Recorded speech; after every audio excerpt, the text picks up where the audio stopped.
Selamat jumpa rekan-rekan sekalian. Kali ini kita akan belajar mengeksplorasi teks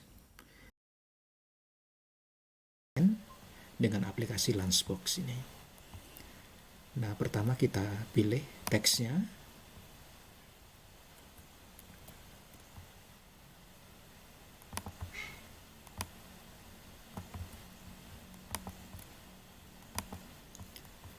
Nah, ini bahasanya kita pilih Indonesians supaya nanti kita bisa memanfaatkan struktur ataupun part of speech bahasa Indonesia.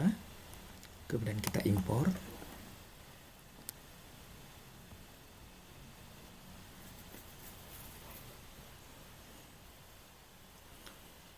Nah, untuk melihat kosakata yang penting, kita bisa memilih word ini. Nah, dia akan memilih kata-kata berdasarkan frekuensi maupun tingkat dispersionnya. Nah, seperti ini. Nah, kemudian kita lihat di sini ada dan, yang, di, untuk. Ini kata-kata yang fungsional, tidak membantu apa-apa sebenarnya. Nah, ini sementara ada kata-kata lain seperti UMKM, Indonesia Usaha Pelaku, yang memang berkaitan dengan topik yang dibicarakan dalam teks-teks yang mau kita analisis ini. Nah, ini kita pilih misalnya, coba kalau kita pilih lemma, apply. Nah, di sini kita lihat kata-katanya ada bermacam-macam. Nah, ada noun, ada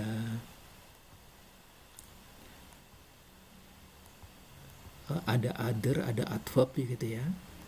Nah, sekarang kalau kita pilih noun,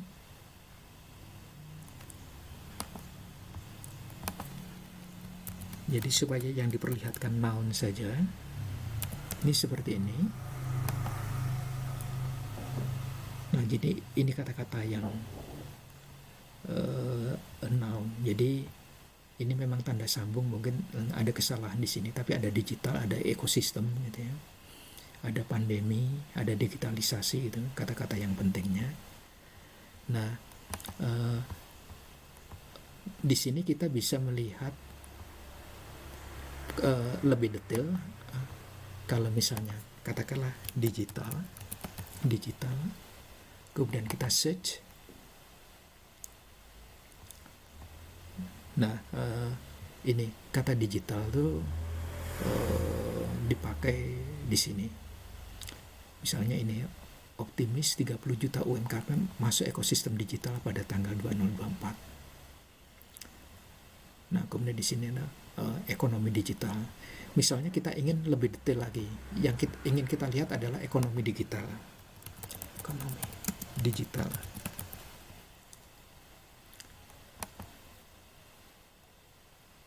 Nah, di sini ada 98 occurrence ya, yang berkaitan dengan ekonomi digital di sini. Jadi ini misalnya khusus melalui perannya dalam transformasi digital. Kemudian Indonesia berpeluang menjadi negara dengan perkembangan ekonomi digital. Nah, selain itu, kita juga bisa melihat melakukan searching dengan cara seperti ini. Kita ingin tahu misalnya noun yang digunakan di sini. Nah, di sini semua noun akan muncul di sini. Jadi manajemen, pengelolaan, keuangan, hal, keberlanjutan. Nah, bahkan kita juga bisa melihat kombinasi noun dengan noun.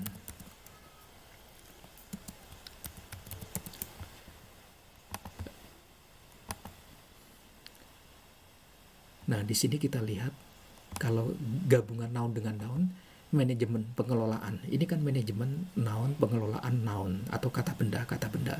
Kemudian pengelolaan keuangan, kemudian keberlanjutan usaha, pengelolaan. Tapi di sini sebenarnya ada titik ya. Kemudian ada pengelolaan keuangan. Kita juga Eh, jadi di sini kita bisa mencari juga topik-topik yang kira-kira penting ini ya. Kita juga bisa melihat misalnya noun, dan noun. Jadi ada 3 deretan noun. Kita lihat ada apa enggak. Nah ternyata ada 12.573 deretan noun. Jadi manajemen pengelolaan keuangan itu kan deretan 3 noun. Jadi manajemen pengelolaan dan keuangan. Kemudian keberlanjutan usaha, titik pengelolaan ini sebenarnya tidak relevan karena ada titik di sini. Ini juga ada titik usaha, titik pengelolaan keuangan. Di sini pengelolaan keuangan bukan, jadi ini ada ketidaktepatan, bukan dianggap noun di sini. Kemudian di sini ada manajemen kemitraan UMKM. Kemudian Bogasari Banking Center BBC. Nah, di sini kita juga bisa melihat kira-kira yang menjadi subjeknya itu apa saja. Nah, kita juga bisa melihat adjektif ya, kata sifat. Karena penilaian biasanya dalam bentuk adjektif.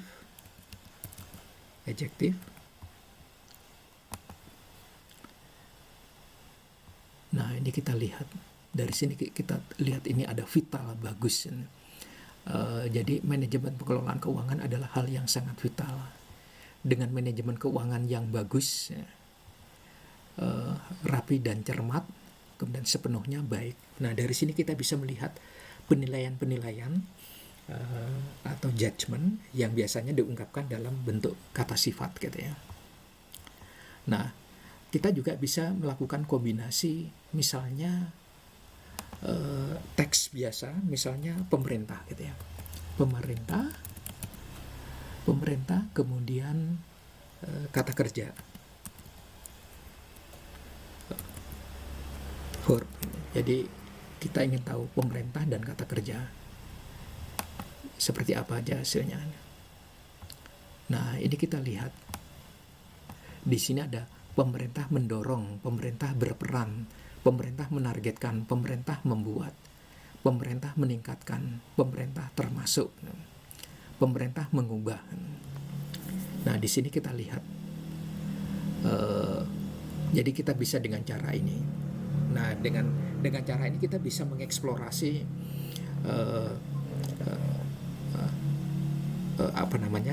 isi dari teks ya, dengan kombinasi seperti kata tertentu dan kata kerja ya. Jadi di sini akan ketahuan inisiatif dari pemerintah itu apa saja ya.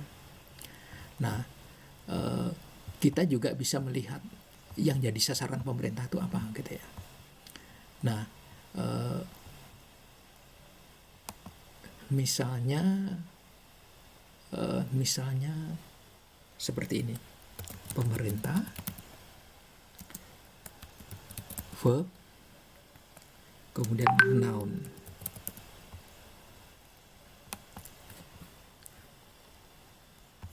Nah, di sini jadi pemerintah mendorong porsi pembiayaan, pemerintah meningkatkan inklusi, pemerintah mengubah kurikulum, pemerintah memastikan inklusi, pemerintah merupakan solusi. Ini dari pemerintah, verb, dan noun. Pemerintah, kata kerja, dan kata benda. Nah, ini kita coba seperti ini. Pemerintah, kemudian kalau verb, kemudian di sini noun, kita lihat hasilnya seperti apa. Nah, di sini ada lebih banyak lagi. Di sini pemerintah terus mendorong. Jadi kata yang tadi tanda bintang itu bisa diganti dengan kata lain. Jadi pemerintah terus mendorong aksi afirmasi. Pemerintah senantiasa mendorong para pelaku. Nah, jadi kita bisa melakukan kombinasi-kombinasi seperti ini kalau kita ingin tahu pemerintah gitu ya. Apa yang dilakukan pemerintah dalam kumpulan teks-teks di sini. Nah, selain itu fungsi lain yang coba saya tunjukkan di sini itu, kalau kita pakai pemerintah misalnya, pemerintah search. Nah, ini ada banyak sekali. Nah, sekarang coba kalau ini kita ganti dengan kata lema, kata dasarnya. Apply.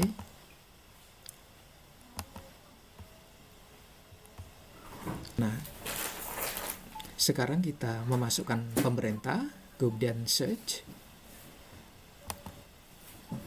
Nah, hasilnya seperti ini. Ini kan kata-katanya ada other, ada noun, ada adjective. Sekarang kalau kita pilih noun saja, jadi star, noun, jadinya seperti ini. Nah, dari sini pemerintah berhubungan dengan pandemi, LKPP, digitalisasi gitu ya. Kemudian ekosistem, kemudian teten, menterinya, barang jasa, transformasi. Nah, jadi dari sini kita tahu bahwa pemerintah ini berhubungan dengan yang untuk kata bendanya ini.